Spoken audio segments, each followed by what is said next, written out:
விடுதலை சிறுத்தைகள் கட்சித் தலைவர் திருமாவளவனின் தனிச் செயலாளர் வெற்றிச்செல்வன் சற்று முன்னர் கொடூரமான முறையில் வெட்டிக் கொல்லப்பட்டுள்ளார். இதனால் சென்னை மடிப்பாக்கம் பகுதியில் பதற்றமான நிலை காணப்படுகிறது. இதுகுறித்து சம்பவ இடத்திலிருந்து கூடுதல் தகவல்களை தருகிறார் செய்தியாளர் பிரசன்னா. இந்த கொலைக்கான காரணம் என்ன சொல்லப்படுது? கொலையாளிகள் யார், எதுன்னு அடையாளம் காணப்பட்டிருக்கா?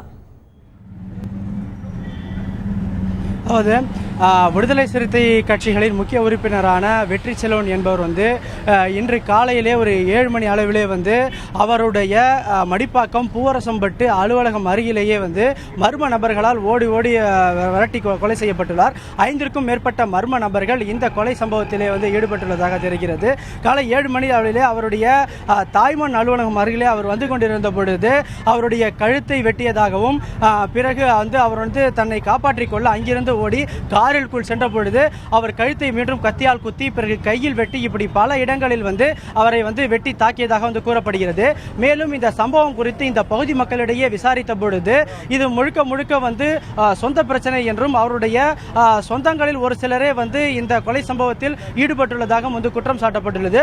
குறிப்பாக ஒரு சொத்து தகராறும் அந்த சொத்து தகராறு காரணமாக ஏற்பட்ட முன்விரோதம் காரணமாகவே இந்த சம்பவம் நடைபெற்று வருவதாகவும் அப்பகுதி மக்களை தெரிவித்திருக்கின்றனர். மேலும் இவருடைய ஆதரவாளர்கள் விரைவில் இந்த குற்றவாளிகளை போலீசார் கண்டறிந்து கைது செய்ய வேண்டும் என்றும், இல்லை என்றால் தாங்கள் சாலை மறியல் உள்ளிட்ட பல சீரிய நடவடிக்கைகளில் ஈடுபடுவோம் என்றும் அவர்கள் எச்சரிக்கை விடுத்துள்ளனர். எனவே இது முழுக்க ஒரு சொந்த தகராறாக இருக்கலாமோ என்ற ஒரு கோணத்திலே தற்பொழுது பார்க்கப்படுகிறது. பிரசன்னா, தற்பொழுது கொலை செய்யப்பட்ட வெற்றிச்செல்வனின் உடல் எங்கே வைக்கப்பட்டிருக்கிறது? போலீசார் குற்றவாளிகள் யார் என அடையாளம் கண்டுவிட்டார்களா?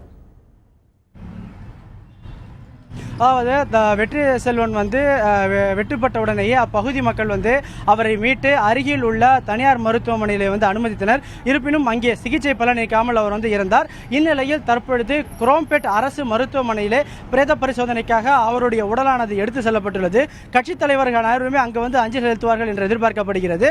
மேலும் இந்த சம்பவம் குறித்து தற்பொழுது வழக்கு பதிவு செய்து மடிப்பாக்கம் காவல்துறையினர் தீவிர விசாரணை மேற்கொண்டு வருகின்றனர். குறிப்பாக இந்த சம்பவத்தில் யார் யார் ஈடுபட்டுள்ளனர், இந்த சம்பவம் எப்பொழுது நடந்தது என்பது குறித்தெல்லாம் அந்த பகுதி மக்களிடையே தீவிர விசாரணை மேற்கொண்டு வருகின்றனர். எனவே விரைவில் இந்த குற்ற சம்பவத்தில் ஈடுபட்டவர்கள் யார், இதில் பின்னணியில் இருப்பவர்கள் யார், இந்த சம்பவத்தில் சூழ்ச்சி வேலை பின்னப்பட்டது எப்போது என்பது குறித்து அனைத்து தகவல்களையும் கண்டுபிடித்து குற்றவாளிகளை விரைவில் கண்டறிந்து விடுவோம் என்றும் காவல்துறை தரப்பில் உறுதியளிக்கப்பட்டுள்ளது. எனவே இந்த சம்பவம் குறித்து விரைவில் கண்டறியப்படும் என்று எதிர்பார்க்கப்படுகிறது.